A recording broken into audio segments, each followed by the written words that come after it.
그 아마 많은 분들이 저 역시도 그렇고 그러니까 비뇨의학과의 그 정확한 그 진료 범위? 어디가 의미실 것 아프면 같아요. 비뇨의학과에 가야 돼요? 이런 질문이죠. 네. 네. 사실은 그 질문을 굉장히 많이 받습니다. 근데 비뇨의학과는 생각보다 구분하기가 굉장히 쉬워요. 네. 이렇게 생각을 하면 됩니다. 비뇨기과는 기본적으로 배뇨기관, 소변을 만들고 배출하는 기관을 보는 그런 곳이고, 두 번째로 정자가 만들어지고 배출되는 곳을 보는 곳입니다. 네. 요 두 가지만 기억하면 딱 끝나버려요. 음. 자, 소변을 만들어서 배출하는 기관 어디가 있지? 소변은 콩팥에서 만들어요. 그죠? 네. 콩팥에서 만들어서 방광으로 보내지죠. 그럼 그 사이를 연결하는 길이 있을 거 아니에요. 네. 그게 바로 요관입니다. 음. 그래서 신장에서 요관, 그리고 방광, 그리고 방광에서 모이는 소변은 어디로 배출돼요? 바깥으로 바깥으로. 뭘 통해서? 시험 치는 거 아니니까. 요도. 편하게. 그렇지. 네. 그렇지. 그렇게 신장, 요관, 방광, 요도 이렇게 네 가지 그 기관에 물리적인 트러블이 생기면 우리한테 오게 됩니다. 네. 근데 콩팥 같은 경우에는 신장은 내과적인 질환일 수도 있어요. 신장에 만약에 혹이 생겼다, 큰 물혹이 생겼다, 아니면 암이 생겼다, 그 안에 돌이 생겼다. 그러면 물리적인 수술을 해야 되죠. 네. 그럼 우리가 해요. 근데 신장 자체에 기능에 문제가 생길 수도 있잖아요. 네네. 신기능이 떨어졌어. 그럼 뭐 급성으로 신부전이 왔어. 신부전은 걔는 멀쩡한데 걔의 기능이 갑자기 멈추는 거거든. 네네. 그게 만성으로 계속 멈춰 있으면 만성 신부전이에요. 그런 부분은 내과에서 봐요. 어느 내과에서? 신장내과에서. 내과에는 굉장히 다양한 분과가 있는데 7, 8가지 분과가 있는데 그중에서 아주 큰 맥을 하나 가지고 있는 게 바로 신장내과예요. 그래서 신장내과 의사랑 비뇨기과 의사는 늘 네. 이게 약간의 이 겹치는 부분이 있습니다. 서로 교류도 많고 우리가 저쪽으로 보내기도 하고 저쪽에서 우리한테 의뢰를 하기도 하고 그런 식으로 서로 교류가 많아요. 그래서 네. 콩팥에서만큼은 물리적인 일은 비뇨의학과에서 그리고 어떤 약 치료를 하는 약물로 치료를 하는 부분은 신장내과에서 한다. 그렇게 생각하시면 되고 요관 같은 경우에는 어떤 기능이 있는 건 아니라서 얘가 그냥 소변이 지나가는 길이잖아요. 네. 물론 소변을 밑으로 밀어내는 그런 기능은 있지만 신장과 같은 복잡한 기능은 아니죠. 그래서 네. 그건 우리가 봅니다.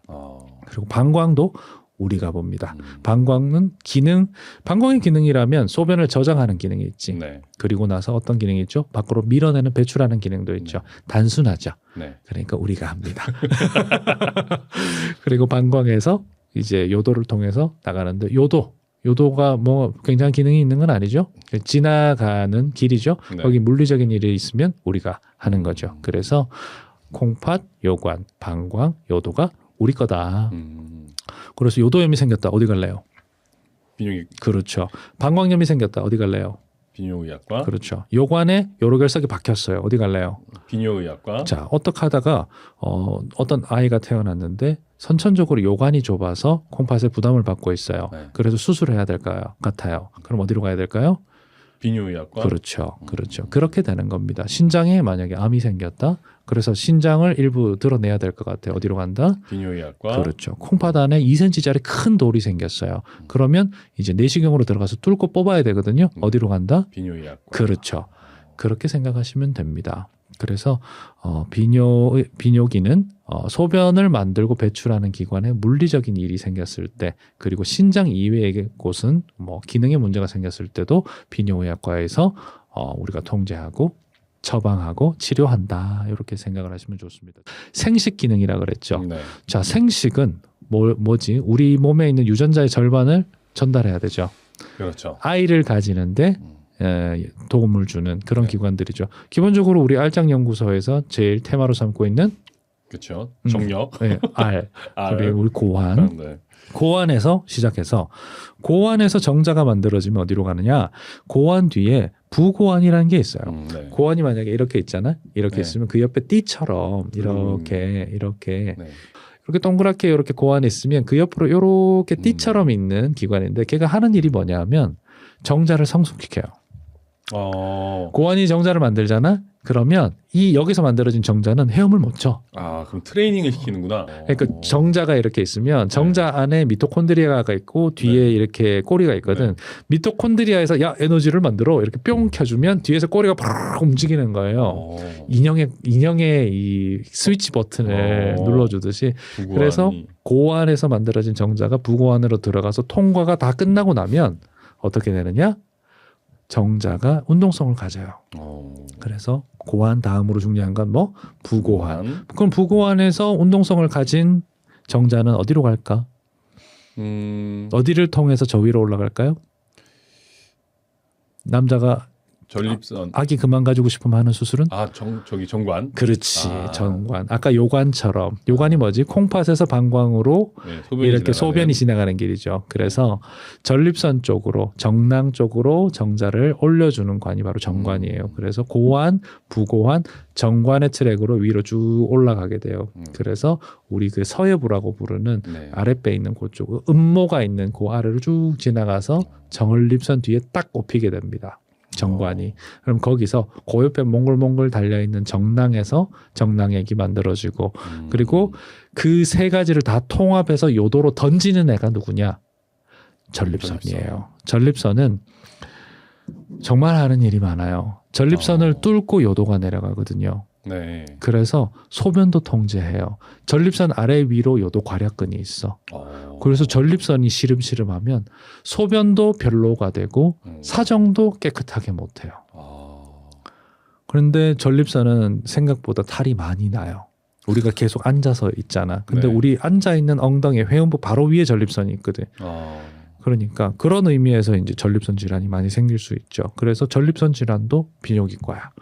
자, 아까 얘기했던 거 다시 한번 읊어볼게요. 고환에서 시작했지. 그다음 부고환으로 갔지. 거기서 정관으로 올라가요. 그리고 어디로 가느냐? 전립선. 근데 전립선 옆에 붙어 있는 게 뭐라고? 정낭. 그죠? 그래서 얘들이 통합해서 뭔가를 빵 쏴주면 어디로 간다? 요도를 통해서 밖으로 나간다. 자, 여기서 우리가 생략당한 한 아이가 있죠.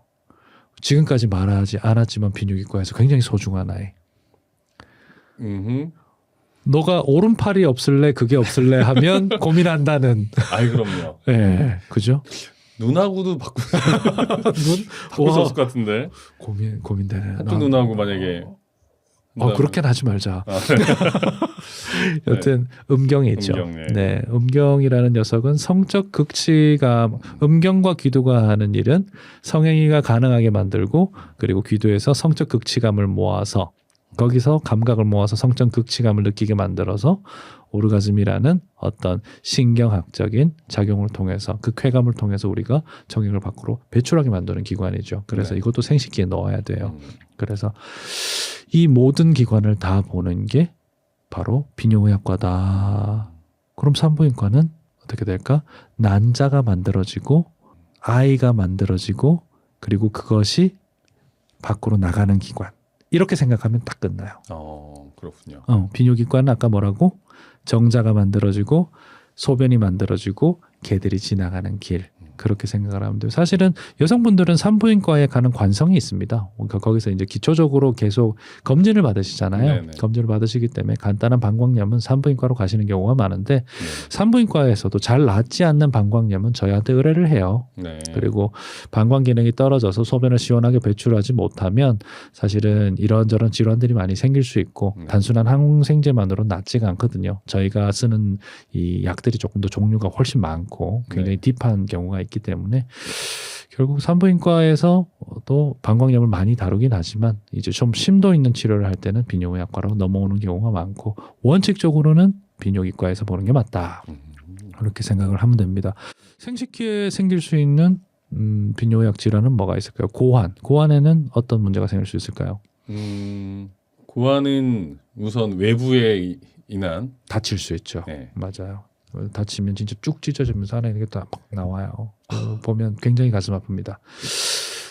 다치지 않도록. 근데 웬만해선 다치지 않도록 얼마나 조심하는지 몰라요. 손만 가까이 가도 이렇게 빼죠. 그럼요. 반사적으로. 왜 우리가 손만 가까이 가면 반사적으로 빼는 줄 알아요? 다치면 안 되니까? 이렇게 빼지 않는 애들은 옛날에 다 죽은 거예요.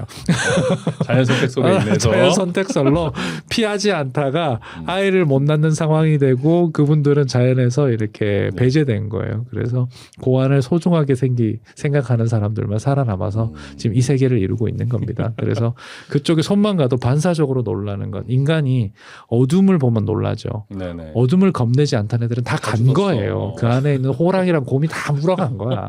그런 것처럼 고안을 막 다루던 애들은 지금 없다. 그래서 우리는 소중하게 다루는 사람들이다. 그렇게 생각을 하면 되겠습니다. 그래서 고환은 다칠 수가 있고 두 번째로는 부고환에는 어떤 질환이 생길 수 있느냐. 부고환에는 염증이 생길 수 있어요. 그래서 부고환염은 세균 때문에 생길 수도 있고 그냥 컨디션이 되게 안 좋을 때도 생길 수가 있습니다. 남자들이 술을 너무 많이 먹는다든지 잘 쉬지 못한다든지 네. 늘 앉아서만 생활을 하면서 이렇게 어떤 생활 패턴이 너무 안 좋을 때 그럴 때 부고환염이 잘 생길 수 있어요. 그리고 정관 같은 경우에는 비뇨의학과에서 이제 정관 수술의 대상이 되고 네. 그리고 정낭 같은 경우에는 가끔씩 이제 세균 감염이 너무 심할 때 그쪽으로 이렇게 같이 침범되는 경우도 드물게 있습니다. 아주 드물게 정낭암이 생긴다는 얘기도 들어본 적은 있는데 제가 본 적이 없는 걸로 봐서는 비뇨의학과로 20년 살았는데 정낭암을 못 봤으면 흔한 질환은 아니겠죠. 전립선 같은 경우에는 여러 가지 질환이 생길 수 있습니다. 워낙에 전립선은 다들 좀 그렇죠. 40대가 넘어가면 관심들이 많이 가는 기관 중 하나죠. 전립선이 커지면서 요도를 압박하기도 네. 하고 그게 전립선 비대증이죠. 그리고 아까 말씀드린 것처럼 염증이 생기기도 해요. 부고환염이랑 조금 결이 비슷해요. 그래서 세균이 있는 채로 염증이 생기기도 하고 아니면 세균이 없는 채로 생기기도 하고 비세균성 전립선염 그런 것도 있을 수 있고 전립선에는 암이 참 잘 생깁니다. 네, 그 전립선 암. 우리나라 남성암 조만간 1위 할 겁니다. 지금 교수님들이 다 그렇게 예측하고 있어요. 너무너무 많대요. 왠 줄 알아요? 그 사람 수명이 길어져서 그렇지. 어. 1번 수명이 길어져서 이게 진단되는 사람들도 많아지고 두 번째로는 건강검진을 너무 착실히 받으면서 이렇게 진단되는 사람들이 굉장히 많습니다. 그래서 자꾸 늘고 있는 데다가 이게 서구화된 식단을 하면 이게 전립선암이 많아져요. 그래서 그런 부분에도 영향을 받는 것 같은데 결국은 전립선에 대한 관리 때문에라도 비뇨의학과는 여러분들께서 특히 남성분들 40세 넘었으면 전립선 암 때문에라도 비뇨의학과는 멀리하면 안 된다 이렇게 생각하면 좋습니다. 그런 부분에 대해서는 앞으로 차분하게 짚어드릴 테니까 궁금하면 전립선에 대한 궁금함이 있으시다 그러면 꾸준히 방송 보시면 되겠습니다. 네. 네. 자 마지막으로 음경이나 귀도에 생길 수 있는 거 뭐가 있을까? 성병? 그렇지. 걸려본 것처럼 빨리 얘기하네. 노코멘트 하겠습니다. 아니라고 해야 되는 거 아니에요? 없습니다 이렇게 얘기해야지 왜 노코멘트를 해? 있었던 사람처럼. 이게 너무 없다 보면 없어 보여. 없어. 이건 없어 보여도 돼. 이 질환은 없어 보여도 돼요. 네, 성병이 있을 수 있고 두 번째로는 생식기 피부에는 사마귀가 생길 수 있고 네네. 음경암도 있을 수 있습니다. 음경 피부에서 피부암이 생겨서 안으로 파고드는 경우도 있고 그리고 귀도 쪽이나 이런 곳 쪽은 이게 또 피부에 염증이 잘 생깁니다. 네. 무슨 포경 수술 안 하신 분들, 뭐 한 분들 중에서 생길 수도 있지만, 뭐 지루성 피부염이라든지 뭐 그런 것들도 생길 수 있고 여러 가지 트러블이 생길 수 있는 기관이 우리의 음경이다, 귀두다 이렇게 얘기할 수 있겠죠. 여튼 이런 부분에서 다양하게 뭐 지금 사실 대충 말했지만 질병에 대해서 파고들면 말할 거리가 우리 이거 뭐 재탕 안 하고 한 3년 할 걸, 그죠? 뭐 디테일하게 하면은 네, 디테일하게 들어가면 30년도 할 수 있을 것 같습니다. 예. 네. 그 사이에 우리도 그런 질환을 또 겪을 수도 있고. 그렇죠. 경험담이 나올 수도 그렇지. 있는 거고요. 그럴 수도 있고. 제가 지금 몇 개의 경험담이 있습니다. 예. 성병? 아니요, 그거 말고요. 근데 없어 보여도 돼요, 그거는. 네. 그러니까 거기다가 뭐 사는 얘기하고 뭐 계절 얘기하고 이러다 보면 우리 장수 프로그램으로. 네네. 네. 기본적으로 1000회는 갑시다, 우리. 천회 좋으네요. 1000회. 1년에 50개씩 하니까 1000회 하면 20년이야. 와, 그죠. 1년이 52주니까. 52주니까 20년 바짝 한번 달려보죠. 네, 그때까지 건강하게 네네. 방송을 할 수 환갑 있도록. 지날 때까지 해야 돼. 그때 돼서 이제 주제가 바뀌겠네요. 네. 그때는 노년기 질환도 막. 아무튼 그러니까 이제 비뇨의학과의 이제 범위를 저도 몰랐던 부분들도 있고 어떻게 구별을 해야 되는지도